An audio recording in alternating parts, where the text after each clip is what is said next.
Hey guys, how's it going? This is Watch from the MW Technology channel on YouTube, and in this video we're doing a comparison against the Blackberry Q10 versus the iPhone 5. Now straight off the bat, everyone should know that these are completely different devices made for different purposes and potentially for different users. Now the real purpose of this video is to determine whether the Q10 is a really competitive smartphone in terms of applications, speed, usability, and a whole bunch of other things, because at the end of the day these two devices do some really similar things, but they sometimes do them in a quite different way. So let's get right into the comparison and we'll see if the Q10 is worth it and see if it's right for you. Now the first thing that we'll take a look at is the overall physical design and dimensions of both the iPhone 5 and the Blackberry Q10. So the Q10 is 119.6 millimeters in height, 66.8 millimeters in width. Now the iPhone is not as wide as the Q10, measuring at 58.6 millimeters, but it is taller than the Q10, measuring at 123.8 millimeters. Now in terms of thickness, the iPhone is definitely thinner than the Q10, measuring at 7.6 millimeters, while the Q10, relatively thicker than the iPhone, measuring at 10.4 millimeters, is still pretty thin considering its overall Blackberry aesthetic.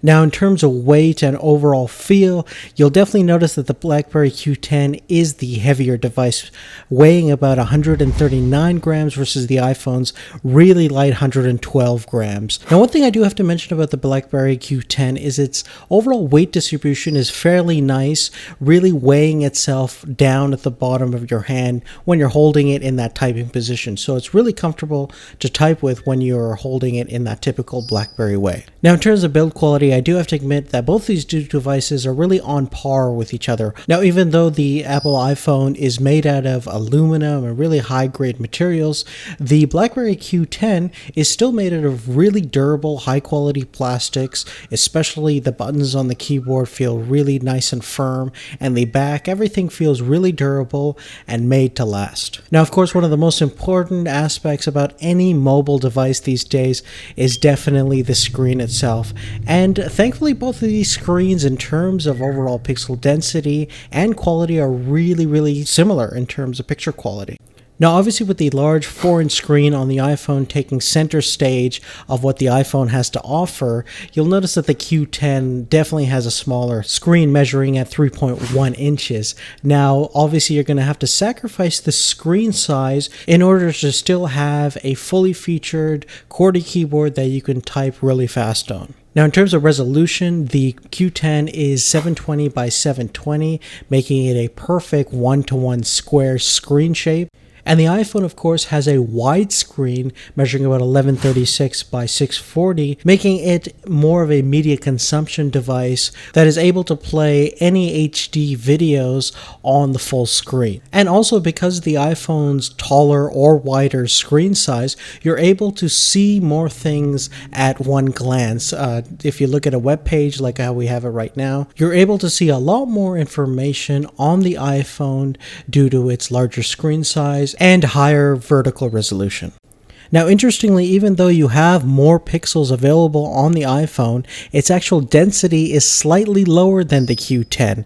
The Q10 actually has a 328 ppi rating and the iPhone has a 326 ppi rating. Now even though that's not that big of a difference, being only 2 pixels, the basic thing that you need to know is that the Q10 is still a great screen, very vibrant, very sharp, great for really anything. Even though it has the smaller screen, you could do everything on the Q10 that you can do on the iPhone. And these similarities are also carried on in terms of what's under the hood powering these two devices. You'll notice that the Q10 has a 1.5 gigahertz dual-core processor with 2 gigs of RAM, and that's actually a little bit faster than what the Apple A6 is, measuring about 1.2 gigahertz, and it's of course a dual core with 1 gigabyte of RAM. Now in real world tests, both of these devices really perform, again, very similarly. Web pages load up really relatively at the same time. Sometimes the Q10 has a little bit of an edge over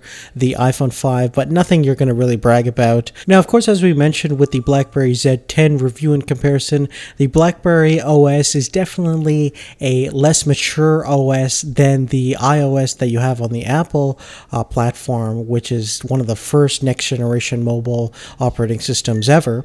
So you would expect to see some improvements later on in the future on the Blackberry OS, and perhaps it's not as optimized with the hardware, with everything, as the iPhone is, but expect to see some real improvements in the future.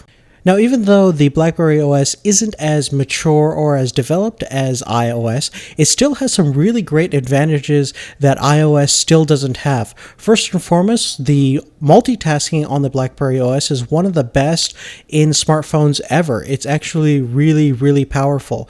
You can watch YouTube videos while doing other things. The multitasking interface is really clean and easy to use, and you can see a really nice mini representation of the apps that are running in the background. And another great thing about the Blackberry OS is the hub that they've introduced, which is basically an all-in-one notification center, which you can aggregate all your different social networking, your messaging, your BBM, your Gmail account, Facebook, Twitter, anything whatsoever. You can add all of this into one central location so you can check all your messages in one quick instant, making you potentially more efficient and productive throughout the day. Additionally, the Blackberry Q10 has its own voice command app, which you can basically use to open up memos and write down different notifications. You can open applications, you can tweet with it, write messages, and do a couple of interesting stuff. But if you typically ask it some really specific questions that are out of its capabilities, it usually just directs you to a Google web search. Now, of course, when we start comparing this voice command system to Siri on the iPhone, you'll notice that Siri is leaps and bounds above what BlackBerry's voice command app is. If you ever used Siri before, you know that you can pretty much ask it any question, and most of the time it gives you a pretty logical answer, as long as Siri is in a good mood. Now let's just quickly take a look at the cameras that both of these two devices come with and see how they stack up against each other. Now in terms of spec, both rear-facing cameras on the devices capture 8 megapixel stills and record video up to 1080p at 30 frames per second. Now here we're looking at a sample photo taken with the Q10 on the left-hand side and the same exact scene shot with the iPhone 5 on the right-hand side. You'll notice that both phones overall produce a similar looking image, although the iPhone 5 definitely has much more of a vibrant, more contrastier, saturated look, and its sharpness is just a bit better as well too, but that may have to do with its lens because the sensor on both these two devices are really quite similar. Now the 1080p on these two devices are again quite similar, and they have pretty much the same attributes as the stills. You have the iPhone 5, which is a little bit more saturated and feels like it's a little bit sharper, and you can definitely notice the sharpness on the box on the right hand side. You can see the text a little bit more defined on the video captured with the iPhone, but overall if you're looking for a little bit of a better camera, the iPhone definitely has that edge. However, that edge on the iPhone is soon lost when we start comparing the front-facing camera of the Q10, which is definitely a lot better looking than the iPhone. It feels a lot more representative of what was actually there in real life. And so based on what we're seeing over here, it looks like the Q10 definitely has the better front-facing camera. Interestingly, both cameras are the exact same specification, recording 720p at 30 frames per second. Another slight advantage on the Q10 side is its larger battery, which is going to give you talk time roughly up to 10 hours. Now the iPhone, even though it has a smaller 1440 milliamp hour battery, is supposedly rated up to 8 hours 3G talk time, but I've had many experiences where I've gotten up to 9-10 hours.